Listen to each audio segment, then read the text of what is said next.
कैसी कैसी chemical reaction होती है, मैं आपको वो चीज आपको समझाना चाहती हूँ, ठीक है। तो आप हेडिंग डाल सकते हैं क्या, types of chemical reaction, types of chemical reaction. तो केमिकल रिएक्शन कितने प्रकार की होती है, सबसे पहले आपको हेडिंग डालनी है कॉम्बिनेशन रिएक्शन। क्या डालनी है, कॉम्बिनेशन रिएक्शन। सो आपको पता चलेगा, अब पता तो नहीं होगा, पता चलेगा कि कॉम्बिनेशन रिएक्शन क्या होती है। कॉम्बिनेशन रिएक्शन का मतलब जैसे कि आपको नाम से पता चल रहा है कंबाइन हो रहा है, कोई चीज कंबाइन हो रही है। कहने का मतलब क्या होता है, जब दो या दो से ज्यादा रिएक्टेंट मॉलिक्यूल्स, क्या बोला, दो या दो से ज्यादा रिएक्टेंट के मॉलिक्यूल्स अगर आपस में क्या करते हैं, कंबाइन करते हैं और एक नया सिंगल प्रोडक्ट बनाते हैं, तो उसे हम क्या बोलते हैं, कॉम्बिनेशन। मैं ऊपर से लगा, मैं तुम्हें बता देती हूँ, देखो, टू और मोर रिएक्टेंट्स। एक बार मैं लिख देती हूँ ये अंग्रेजी में, फिर आपको रिएक्शन के थ्रू समझा देंगे, ठीक है। टू और मोर रिएक्टेंट है, दो या दो से ज्यादा रिएक्टेंट मॉलिक्यूल्स क्या देते हैं हमारे पास, कंबाइन करके सिंगल प्रोडक्ट देते हैं। क्या देते हैं, कंबाइन करके एक सिंगल प्रोडक्ट। सिंपल, ये सबसे इंपॉर्टेंट चीज ये है कि इसमें सिंगल प्रोडक्ट बनेगा, सबसे इंपॉर्टेंट चीज यही है। रिएक्टेंट मॉलिक्यूल्स कितने भी हो सकते हैं, रिएक्टेंट मॉलिक्यूल्स जो लेफ्ट में मैंने लिखे हैं वो कितने भी हो सकते हैं, दो या दो से ज्यादा हो सकते हैं, लेकिन प्रोडक्ट हमें क्या मिलेगा, प्रोडक्ट हमें सिंगल मिलेगा, यही इसकी खास बात है। और इसका जस्ट उल्टा अगर हम पढ़ेंगे तो हमारे पास क्या हो जाएगी, डीकंपोजिशन रिएक्शन हो जाएगी, इसका उल्टा। लेकिन पहले मैं आपको ये बताती हूँ, देखो अब मैं आपको इसका एग्जांपल देती हूँ, ठीक है, कि भाई कैसे कॉम्बिनेशन रिएक्शन होती है। आप इसको नोट करो एक बार, आपको पता चलेगा, ठीक है। मेरे पास क्या है, कार्बन है, ठीक है, कार्बन है, उसके अंदर मैंने क्या डाल दिया, कार्बन के अंदर मैंने ऑक्सीजन को ऐड कर दिया, तो C+ में O2, अगर आप इन दोनों को कंबाइन करते हो तो बेसिकली हमारे पास क्या बन जाएगा, CO2 बन जाएगा। तो मैंने बहुत ही general simple example, simplest example आपको दिया है कि हमारे पास कॉम्बिनेशन रिएक्शन क्या होती है, जिसके अंदर हमारे पास कार्बन है, वो क्या करता है, ऑक्सीजन के साथ में कंबाइन कर रहा है, और हमारे पास क्या दे रहा है, यहाँ पे एक CO2 दे रहा है। मतलब यहाँ पे रिएक्टेंट के मॉलिक्यूल्स तो क्या है, दो है। प्रोडक्ट हमें कितने मिल रहे हैं, प्रोडक्ट मेरे पास यहाँ पे एक प्रोडक्ट मिल रहा है। इसका मतलब क्या हुआ, ये कॉम्बिनेशन है, दो कंबाइन करके एक सिंगल प्रोडक्ट। याद भी होगा, इतनी बार बोल दिया मैंने, ठीक है। चलिए आगे चलते हैं, इसका रिवर्स कर दूं मैं, इसका जस्ट उल्टा आपको सेकंड हेडिंग डालनी है, वो डालनी है इसके अंदर, टाइप्स ऑफ केमिकल रिएक्शन के अंदर आपको सेकंड हेडिंग डालनी है, कॉम्बिनेशन हो गया, decomposition reaction. Decomposition reaction, decomposition reaction क्या होता है, ऐसी रिएक्शन जिसके अंदर हमारे पास क्या होता है, एक हमारे पास क्या होता है, रिएक्टेंट, लेकिन वो एक रिएक्टेंट बहुत सारे प्रोडक्ट्स में डूब सकता है। क्या बोला मैंने, सिंगल रिएक्टेंट। क्या बोला भाई, सिंगल रिएक्टेंट होता है। सिंगल रिएक्टेंट मैम हमें क्या देगा, मल्टीपल प्रोडक्ट्स दे सकता है। क्या दे सकता है, मल्टीपल प्रोडक्ट दे सकता है, ठीक है। तो इसका मतलब हमारे पास क्या होगा, दो या दो से ज्यादा प्रोडक्ट में कन्वर्ट हो सकता है, सिंगल रिएक्टेंट हो गया ना। उसका उल्टा, उसमें तो हमने दो को जोड़ के एक बनाया था, इसमें एक को तोड़ के अनेक बना दिए, सिंपल। तो ये क्या होगी, डीकंपोजिशन होगी। अब इसका एग्जांपल क्या होगा, हम क्या लेते हैं, FeSO4 लेते हैं। आपकी एनसीईआरटी में सब मेंशन है, खोल के देखोगे सब पता चल जाएगा, सारी अंग्रेजी की जो आपकी डेफिनेशन है आप वहां पे अंडरलाइन करके पढ़ सकते हो। मेन मोटो इस लेक्चर का क्या है कि आपको समझ में आए कि होती क्या है चीजें, ठीक है। FeSO4 मैंने यहाँ पे दो मॉलिक्यूल्स लिए, ठीक है। अब ये मेरे पास क्या है, सिंगल रिएक्टेंट है, इसको ब्रेक करते हैं और हमारे पास क्या बनेगा, Fe2O3 बनेगा, ठीक है। पहला तो ये बन गया। इस और क्या बनता है, इसमें SO2 गैस। इन सभी के नीचे लिखा जाता है, जैसे कि ये Fe2O3 है, ये सॉलिड है, तो सॉलिड इसके ब्रैकेट में S लिखा जाएगा, S लिखा जाएगा सॉलिड का, और इसको ब्रैकेट में बंद कर देंगे। गैस को G लिखा जाएगा और इसको ब्रैकेट में बंद कर देंगे, प्लस SO3 हो गया, और नीचे क्या हो जाएगा मेरे पास, यहाँ पे गैस, ठीक है। तो यहाँ पे हमारे पास सिंगल रिएक्टेंट है, सॉरी, तो ये मेरे पास सिंगल रिएक्टेंट है, ये किसमें कन्वर्ट हो गया, सिंगल रिएक्टेंट मेरे पास यहाँ पे मल्टीपल प्रोडक्ट्स में ब्रेक हो गया। इसका मतलब ये कौन सी रिएक्शन होगी, ये होगी डीकंपोजिशन रिएक्शन। होगी क्लियर, सिंपल। अंग्रेजी आप अपनी किताब से पढ़ सकते हो, उसमें है भी कुछ नहीं, आप बना के भी कर सकते हो। When single reactant break into multiple products and give rise to number of products या टू और more products, then we call the reaction as decomposition reaction. Simple, ठीक है। चलो इसको हटाते हैं भाई, हो गया, अंग्रेजी भी होगी हमारी, हिंदी भी होगी। ओके, आगे बढ़ते हैं। रिएक्शन भी हमने देख ली। ओके, सो दो रिएक्शन मैम, तो ये तो आपने पढ़ा दी मैम, इसके अलावा भी कोई रिएक्शन है क्या? बहुत सारी रिएक्शन है।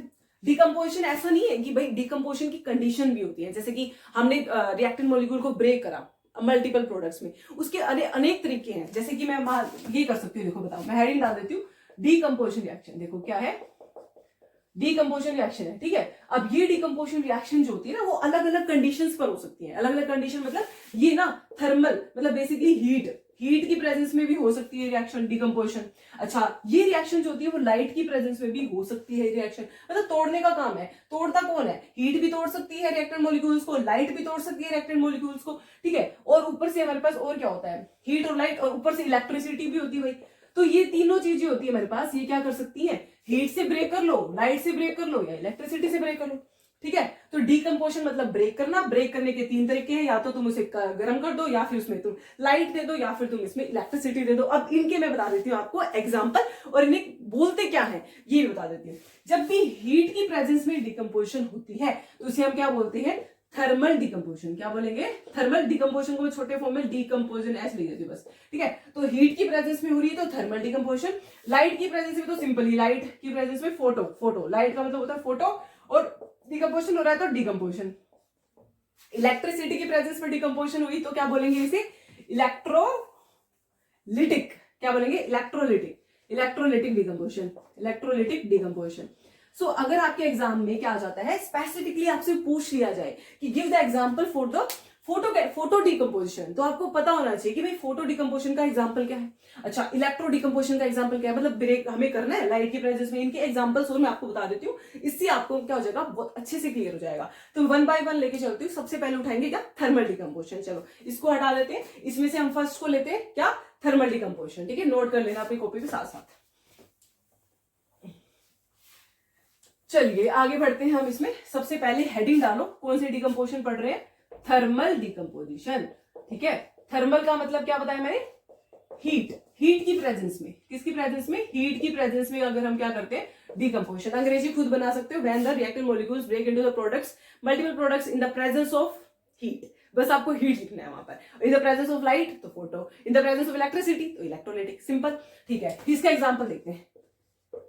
हीट की प्रेजेंस में मुझे कोई चीज ब्रेक करनी है तो कैल्शियम कार्बोनेट उठा लो, ये सॉलिड में होता है तो मैंने इसके ब्रैकेट में क्या लिख दिया? एस लिख दिया।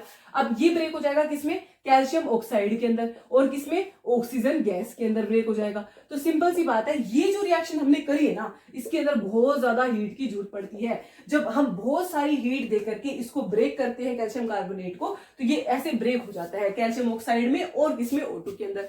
अब मेन चीज क्या है इसमें? मेन चीज आपको समझने की ये है कि जब भी कोई रिएक्शन मैंने हीट की प्रेजेंस में करा तो ये सब हम एरो के ऊपर लिख के बताते हैं, ठीक है। तो जो भी अगर मेरे पास क्या है, लाइट की प्रेजेंस में मुझे करना है तो मैं इसके एरो के ऊपर लाइट लिख दूंगी। इलेक्ट्रिसिटी की प्रेजेंस में लिखना है तो ऊपर इलेक्ट्रिसिटी लिख दूंगी। जो भी रिएक्शन की कंडीशन होती है वो हमेशा एरो के ऊपर लिखी जाती है, ठीक है।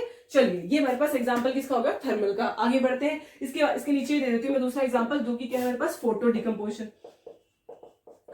फोटो डिकम्पोजिशन में देखो क्या होता है, जब लाइट की प्रेजेंस में हो, राइट, तो क्या होता है इसमें? लाइट इन्वॉल्व होती है। लाइट की प्रेजेंस में होता है तो वो the decomposition which takes place in the presence of light, that means that is photo decomposition. चलिए इसका एग्जांपल देखते हैं। तो लाइट की प्रेजेंस में जो होती है उसका एग्जांपल क्या होगा? सिंपल सी बात है, आप क्या करो? AgCl। ये बड़ा इंटरेस्टिंग है। सिल्वर क्लोराइड है आपके पास, क्या है? सिल्वर क्लोराइड है। उस सिल्वर क्लोराइड को अगर आप ब्रेक करोगे ना तो देखते हैं क्या होता है। दो सिल्वर क्लोराइड है, ये ब्रेक हो जाता है 2Ag के अंदर, और किसे ब्रेक हो जाता है? Cl2 के अंदर, ठीक है। ये ऐसे ब्रेक होता है, और ये जो रिएक्शन है ये किसकी प्रेजेंस में होती है? लाइट। तो एरो पे क्या लिखेंगे? लाइट। भाई एरो पे वही लिखते हैं जो कंडीशन होती है। तो लाइट की प्रेजेंस में हो रही है तो एरो के ऊपर मैंने क्या लिख दिया? लाइट लिख दिया, सिंपल। अब इस रिएक्शन में आपको क्या ध्यान में रखना है कि मेरे पास ये जो AgCl है, ये Ag ब्रेक हो गया, बहुत बढ़िया। Cl2 ब्रेक हो गया, बहुत बढ़िया। मेन क्वेश्चन क्या आएगा यहाँ से वो बता देती हूँ। जो सिल्वर क्लोराइड है इसको हमने, ये जो सिल्वर क्लोराइड होता है इसको हमें डार्क कलर की बोटल्स में या ब्लैक बोटल्स में हम इसको स्टोर करके रखते हैं। अब क्वेश्चन उठता है, भाई मैम ये ब्लैक बोटल्स में ही हमने इसको डार्क कलर की बोटल्स में क्यों इसे स्टोर करके रखा? इसका रीजन बता देती हूँ। तो इसको ऊपर वाले आपने लिख लिया होगा, इसको हटा देती हूँ मैं, ठीक है। इसको हटा देते हैं और इसका रीजन मैं बता देती हूँ। इस रिएक्शन में ये जो AgCl है, AgCl is stored in dark bottles, stored in dark coloured bottles. Question उठता है कि क्यों इसको डार्क कलर की बोटल्स में स्टोर किया जाता है? इसका आंसर क्या है? क्योंकि जो AgCl होता है ना, ये इसको हमें बचाना पड़ता है बाहर की अल्ट्रावायलेट रेज से, सनलाइट से। क्योंकि अगर इसको हमने ऐसे ही छोड़ दिया तो सनलाइट क्या करेगी, इसे अपने आप इसको डिकम्पोज करती रहेगी। और डार्क कलर की बोटल्स क्या होती हैं, डार्क कलर की बोटल्स होती है वो सनलाइट को अपने अंदर नहीं आने देती, वो सनलाइट को क्या करेगी, एब्जॉर्ब कर लेगी। तो डार्क कलर की बोटल्स एब्जॉर्ब कर लेगी, उसको अंदर, उसके अंदर रिएक्शन बिल्कुल नहीं हो पाएगी। इसीलिए हम क्या करते हैं, सिल्वर क्लोराइड जो है उसको किस में स्टोर करते हैं, डार्क कलर की बोटल्स में स्टोर करते हैं। तो आप आंसर क्या लिखे होगे एग्जाम में, बिकॉज AgCl, बिकॉज आप कह सकते हो बिकॉज डार्क कलर बोटल्स क्या करेंगी, because dark colour bottles store ना sorry absorbs the sunlight. Sunlight को क्या करेगी भाई, एब्जॉर्ब कर लेगी, और सनलाइट को एब्जॉर्ब कर लेगी, इसका मतलब हमारे पास वो इसका ब्रेकडाउन को बचा लेगी, AgCl को ब्रेक होने नहीं देगी। इसलिए हम इसको क्या स्टोर करते हैं भाई, इसको हम डार्क बोतल में स्टोर करते हैं। एक क्वेश्चन यहां से ये बन सकता है, ठीक है, ये हो गया। नेक्स्ट अपनी जो रिएक्शन है वो हमारे पास क्या आती है, वो हमारे पास आती है इलेक्ट्रो डिकम्पोजिशन। इलेक्ट्रो का मतलब क्या होता है भाई, इलेक्ट्रो का मतलब होता है इलेक्ट्रिसिटी, ठीक है। थर्ड मेरे पास क्या है, थर्ड मेरे पास है इलेक्ट्रोलिटिक डिकम्पोजिशन, मतलब बेसिकली क्या हुआ, इलेक्ट्रिसिटी की प्रेजेंस में जो डिकम्पोजिशन होता है वो होता है। अब क्या होता है, इसका एग्जांपल क्या होगा, इसका एग्जांपल बहुत सिंपल है। आपके पास 2 वाटर के मॉलिक्यूल्स है मान लो, ठीक है। अब इसके अंदर मैंने क्या डाल दी, इन 2 वाटर के मॉलिक्यूल्स में मैंने डाल दी इलेक्ट्रिसिटी, ठीक है। इलेक्ट्रिसिटी को जैसे ही मैंने इसमें डाला तो ये जो लिक्विड था वाटर, ये ब्रेक हो जाएगा किसमें, ये ब्रेक हो जाएगा H2 गैस में, और किसमें, O2 गैस में ब्रेक हो जाएगा, ठीक है। और ये इसको हमने बैलेंस कर दिया। बैलेंस हम आपको अगली क्लास में सिखा देंगे, ठीक है।